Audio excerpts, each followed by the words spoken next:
అనగనగా ఒక గూడెం, ఆ గూడెంలో ఒక పాఠశాల. ఆ పాఠశాలలో ఇద్దరు వ్యక్తులు స్నేహితులు అవుతారు.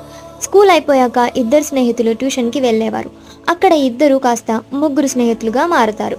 ముగ్గురు ఫ్రెండ్షిప్కి గుర్తుగా గ్రూప్ నేమ్ పెట్టుకుంటారు. గ్రూప్ నేమ్ వచ్చేసి SBS. ఇద్దరి పేర్లు ఎస్తో స్టార్ట్ అవుతుంది, ఒక్కరి పేరు పితో స్టార్ట్ అవుతుంది. ముగ్గురు ప్రాణ స్నేహితులు, ఒకరిని విడిచి ఒకరు అస్సలు ఉండేవారు కాదు.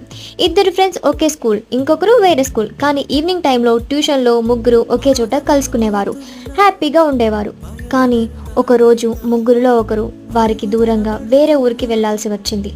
వారికి దూరంగా వెళ్ళిన వారి గుర్తుగా ఫొటోస్, అలాగే ఫోన్ నెంబర్, కాంటాక్ట్స్ తీసుకొని వెళ్ళిపోయింది. ఇప్పుడు తన దగ్గర ఒక్క ఫ్రెండ్ ఫోటో మాత్రమే ఉంది, మిగిలిన ఫ్రెండ్ ఫోటో లేదు, కాంటాక్ట్స్ కూడా ఏమీ లేవు.